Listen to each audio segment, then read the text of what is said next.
What's up mga kabisdak tech natin dyan. So magandang umaga sa inyo guys. So ngayong araw na to is July 14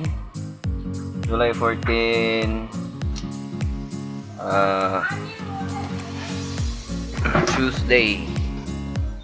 Okay, so ngayon ay ipapakita ko sa inyo yung yung upgrade ng small solar setup natin. So yung pinaka upgrade natin is yung battery, no, kasi yun ay battery ng ating sasakyan at natatakot akong masira yun kapag palagi nating nagamit sa solar kasi laging dini-discharge at saka dina-charge. Okay, so tara.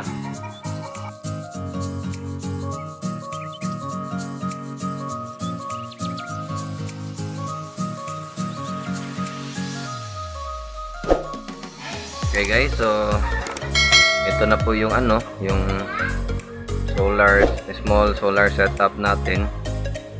Small solar setup. Okay, so yan. Itong battery natin is 3S 20P na 18650. Yan, at saka yung ginamit natin na BMS, yan, 3S 60 amps po yan. 60 amperes. Then yan po yung pinaka-upgrade ng ating solar off-grid solar setup. Okay, so at saka ito, bumili tayo ng bagong charge controller kasi yung dati natin ay pang lead acid lang yun. At hindi po pwede yun sa sa lithium kasi iba yung voltahe. Basta hindi yun pwede sa lithium daw. Kasi baguhan pa lang tayo dapat humingi tayo ng advice. Okay, so ganun pa din, pero yung medyo siya parang spaghetti pa din pero medyo maayos naman ng konti. Okay, so meron tayong dito, yan. Ito, battery capacity.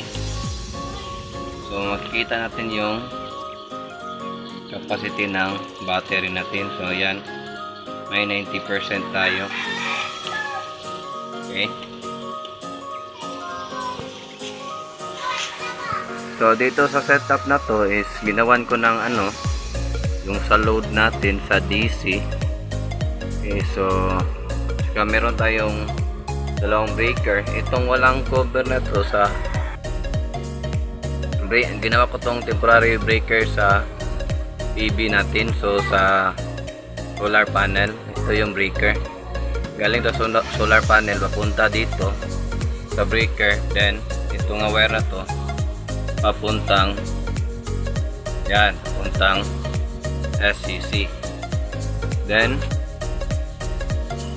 dito naman sa charge controller, itong wire na to, yung black is positive at saka positive yung white and yung black yung negative. So yan, ito naman ay pupunta yan dito sa dalawa.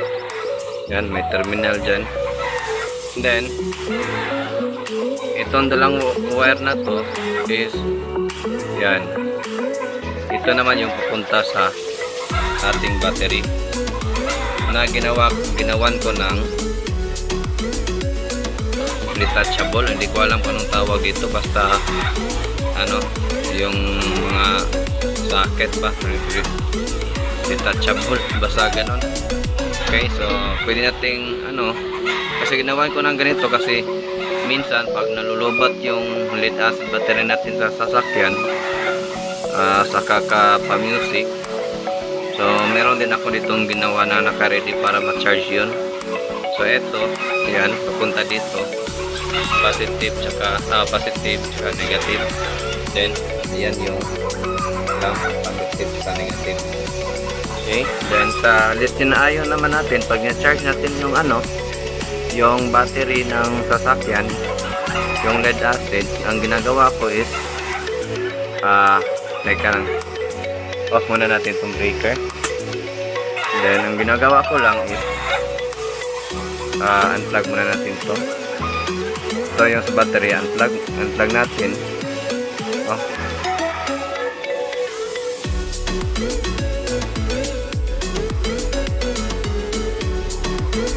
Ang ginagawa ko is pinapalitan ko yung mode.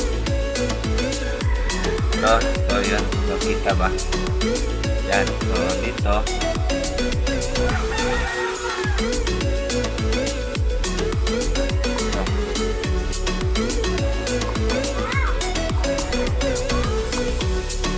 ayan, sa may B2 dapat kung lead acid yung ginagamit mo,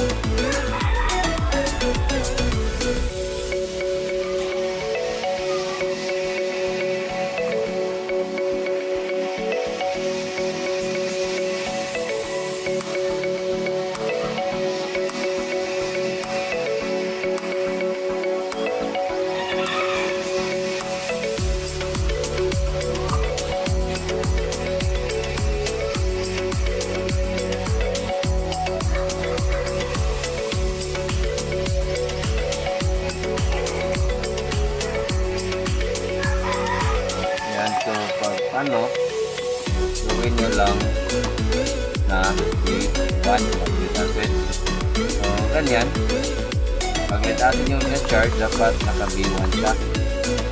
Yan, so balik natin sa ano, sa B2. So long press lang yung menu button, plus or minus. Yan, so balik natin long press. So naka B2 na siya. Yan, balik natin. So dito, okay na ulit. So dito yung pang lithium 32650. Yan, okay. So dito galing sa ano, sa inverter natin, yung power inverter, inawan ko ng plug para hindi na ano, para hindi na magagalaw dito kasi baka masira. Yan, papunta dito. Yan, so may outlet tayo.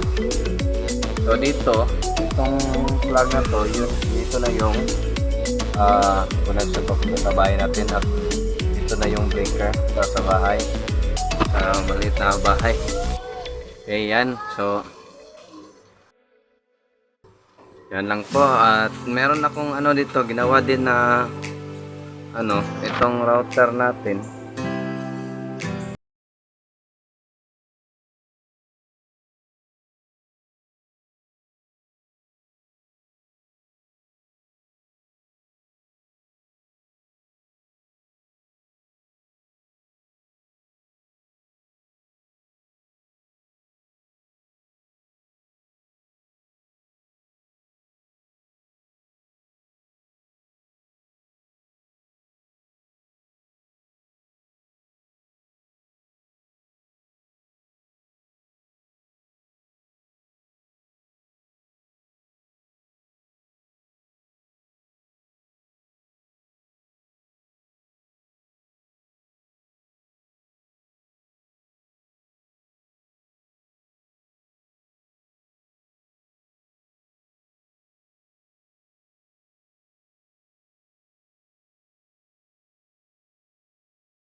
Para maging safe, no? Pero safe naman kasi hindi ko naman inano yan, dinidrain.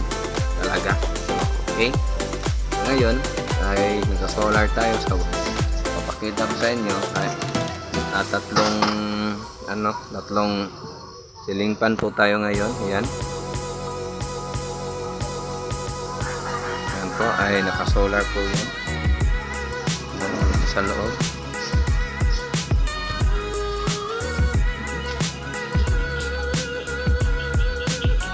Yan.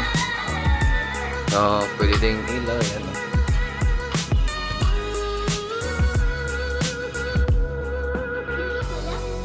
Video. Hi. Hi Kisha. Na what's up mga katik-tik. Tsaka dito sa loob. Yan. So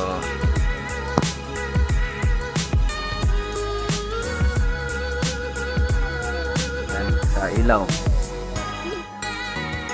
Ito pala yung ilaw natin. Ano yun?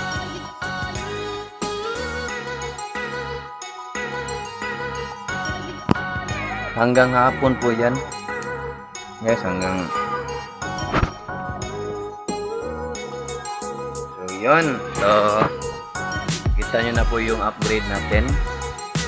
Okay, so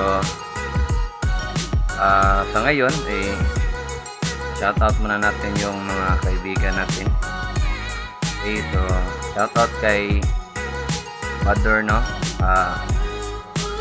Kay Bador kasi yan, kita mo na yun yung yung battery, yung binigay mo sa akin na battery is nagagamit ko na.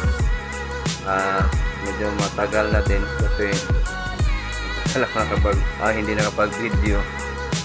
So yan, so working na po siya at maraming salamat sa imuha kay mga mga 30 or 30 cells siguro o 25 to 30 cells siguro to akong nagamit nga battery ay mong ihatag, no? Dagan-dagan yun. Okay, so or mga 30 talaga. Okay, so shout out ya kay mo. Okay, so sa mga sa mga hindi pa nakasubscribe sa aking channel, so please subscribe. At kung gusto nyong may paggawa na video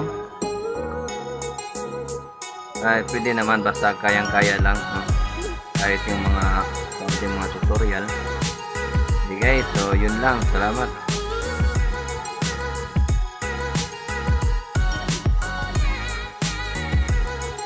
So guys, shoutout na natin yung mga kasama natin, yung mga kaibigan natin dyan. Okay, shoutout kay Cyrus Pateros. Siya yung may-ari ng cellphone, yung may Realme, no? Yung plug natin hinihiraman. Okay, at saka AJ Santiago, yung kapitbahay namin, at saka kaibigan natin. Kay Mark Kenneth Amposta, yung kasama natin dati sa sa Metro Dumaguete College.